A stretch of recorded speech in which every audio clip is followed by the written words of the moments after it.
Hello friends, welcome back to my channel. இன்றைக்கி நம்ம சமையலில் என்ன பார்க்க போகிறோன்னு பார்த்தீங்கன்னா, ஸ்கூலுக்கும் ஆஃபீஸ்க்கும் ஒரு சூப்பரான லன்ச் ப்ரிப்ரேஷன் தான் பண்ண போகிறோம். அதுக்கு முன்னாடி ஆஸ் யூஷுவல் டீ போட்டு குடிச்சிட்டு நம்ம ஒர்க்கை ஸ்டார்ட் பண்ண போகிறோம்.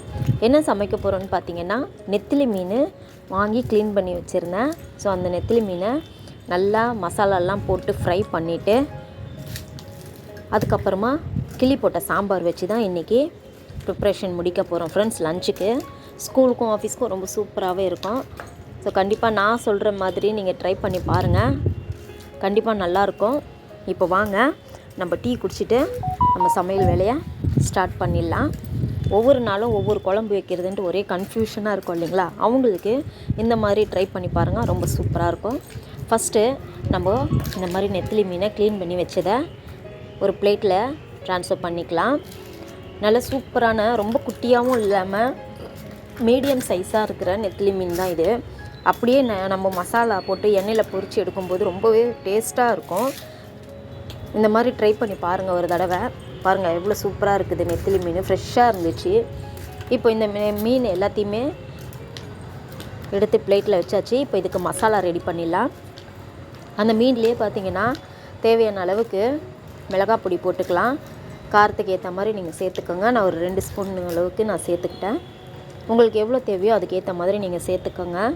அதுக்கப்புறமா அது கூடவே மஞ்சள் பொடி ஒரு 1/4 ஸ்பூன் சேர்த்துக்கிட்டேன். மஞ்சள் பொடி சேர்த்துக்கப்புறம் சால்ட்டு வந்து தேவையான அளவு டேஸ்ட்டுக்கு ஏற்ற மாதிரி நீங்கள் சேர்த்துக்கோங்க. சால்ட்டு போட்டதுக்கப்புறமா பாருங்கள், இஞ்சி பூண்டு பேஸ்ட்டு சேர்க்குறேன். இஞ்சி பூண்டு பேஸ்ட்டு சேர்த்திங்கன்னா ரொம்ப சூப்பராக இருக்கும். அப்படியே எண்ணெயில் பொரித்து எடுக்கிறதுக்கு செம்ம டேஸ்ட்டாக இருக்கும் ஃப்ரெண்ட்ஸ். நீங்கள் தவாவில் கூட போட்டு எண்ணெய் ஊற்றி ஃப்ரை பண்ணி எடுத்துக்கலாம். இப்போ தண்ணி எதுவுமே ஊற்றாமல் ஒரு சின்னதாக ஒரு 2 கரண்டி அளவுக்கு நான் எண்ணெய் சேர்த்துக்கிறேன். நான் தண்ணி எதுவுமே போடலை, வெறும் அந்த எண்ணெயிலேயே அந்த மசாலாலாம் அந்த மீனில் ஃப்ரை பண்ணி எடுக்க போகிறேன். பாருங்கள், எண்ணெயில் நல்லா இப்போது இது எல்லாத்தையும் போட்டுட்டு கூடவே ஒரு அரை பழம் லெமன் புழிஞ்சு ஊற்றிக்கிறேன். எலுமிச்சப்பழம் அந்த சீட்ஸ்லாம் எடுத்துகிட்டு போட்டுக்கோங்க. நான் எல்லாத்தையுமே அப்படியே பிசைஞ்சு எடுத்துக்கிட்டேன். இப்போ அந்த கொட்டெல்லாம் எடுத்துகிட்டு இப்போ ஃபுல்லாகவே இதை நல்லா மேக்னேட் பண்ணி இந்த மாதிரி தண்ணி ஊற்றாமல் அந்த எண்ணெய் ஊற்றணும் பார்த்திங்களா, அந்த எண்ணெயிலேயே இந்த மாதிரி பண்ணி வச்சுக்கோங்க. நல்லா இது அரை மணி நேரம் ஊறட்டும். இப்போது இது ஊறுறது கேப்பில் நம்ம என்ன பண்ண போகிறோம்னு பார்த்திங்கன்னா, சாம்பாருக்கு ரெடி பண்ணிடலாம். கிள்ளி போட்ட சாம்பார் தான் இதுக்கு ஆப்டான ஒரு குழம்பாக இருக்கும் ஃப்ரெண்ட்ஸ். ரசம் கூட ரொம்ப சூப்பராக இருக்கும். அவ்வளோதான். இது இப்படியே வந்து ஒரு அரை மணி நேரம் நம்ம ஊற வச்சிடலாம். மூடி போட்டு ஊறட்டும். இப்போ வாங்க நம்ம கிள்ளி போட்ட சாம்பாருக்கு ரெடி பண்ணிக்கலாம் ஃப்ரெண்ட்ஸ். ஃபஸ்ட்டு ஒரு குக்கரில் துவரம்பருப்பு நான் ஒரு 2 கைப்பிடி அளவு, அதாவது ஒரு கப்பு துவரம்பருப்பை இந்த மாதிரி போட்டுட்டு நல்லா வாஷ் பண்ணி இந்த மாதிரி எடுத்துக்கிட்டேன். அதிலே பார்த்திங்கன்னா இந்த பருப்பு வேகிறதுக்கு உண்டான தண்ணியை சேர்த்துக்கலாம். நல்லா ஒரு 2 டம்ளர் அளவுக்கு தண்ணியை சேர்த்துட்டு அதில் கொஞ்சோண்டு மஞ்சள் பொடி சேர்த்துக்கலாம். 1/4 ஸ்பூன் இருக்கும். ஒரு 1/4 ஸ்பூனு சீரகத்தையும் சேர்த்துக்கலாம். சீரகத்தையும் நம்ம அதிலே ஆட் பண்ணிவிட்டு அதுக்கப்புறமா தாளிப்புளியும் நம்ம சேர்க்க தான் போகிறோம். ஒரு 1/4 ஸ்பூனு வெந்தயம், ஒரு 4 பச்சை மிளகாய் சேர்த்துக்கலாம். அதுக்கப்புறமா சின்ன வெங்காயம் ஒரு 10 உரித்து வச்சுருந்தேன், சின்ன வெங்காயம் சேர்த்துக்கலாம். பூண்டு ஒரு 10 பல்லு சேர்த்துக்கிட்டேன் அதுலேயே. அதுக்கப்புறமா ஒரு 2 தக்காளி இந்த மாதிரி ரஃப்பாக சாப் பண்ணி வச்சுருந்தேன், மீடியம் சைஸ் தக்காளி, அந்த தக்காளியும் அதிலே சேர்த்துக்கலாம். அதுக்கப்புறமா ஒரு ஸ்பூன் எண்ணெய் சேர்த்துக்கலாம்.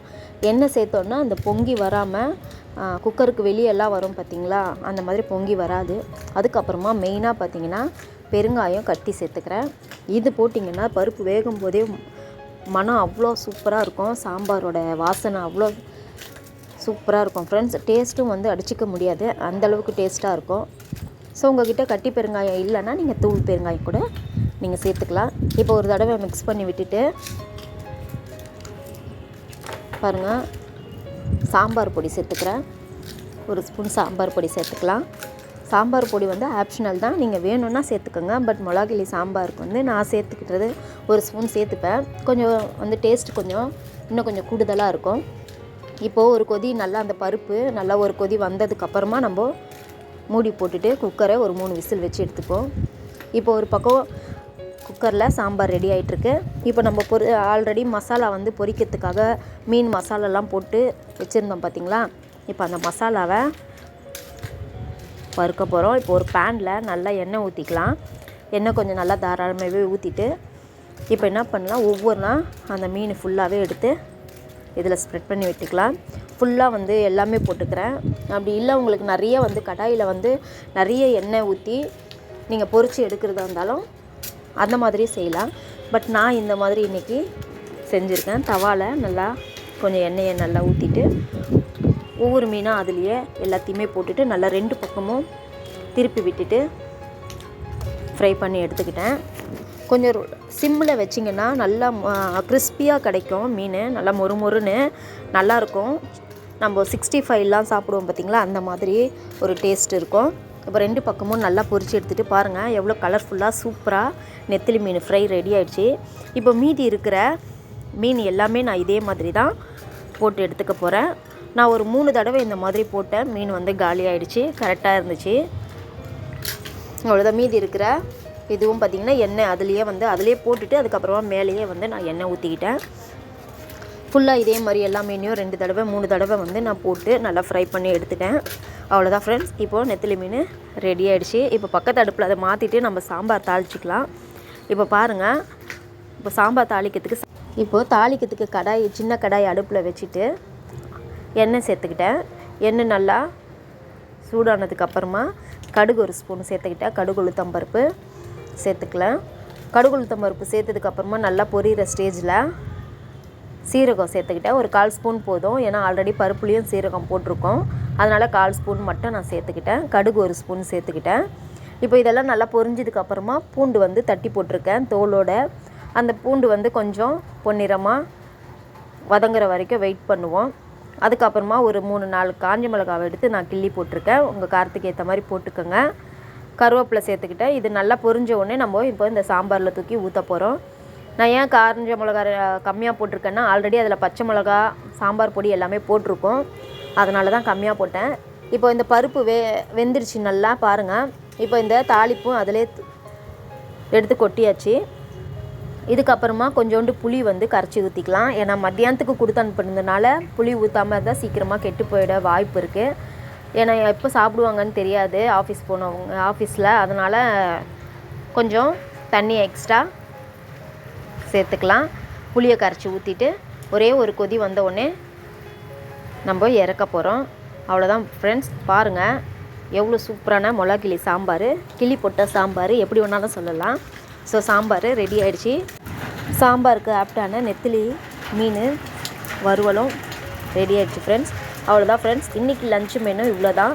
சூப்பரான ஒரு டிஷ்ஷு ரெடி பண்ணிட்டோம்.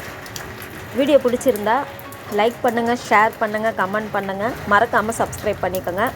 தேங்க்ஸ் ஃபார் வாட்சிங். அடுத்த வீடியோவில் சந்திக்கலாம். பாய்.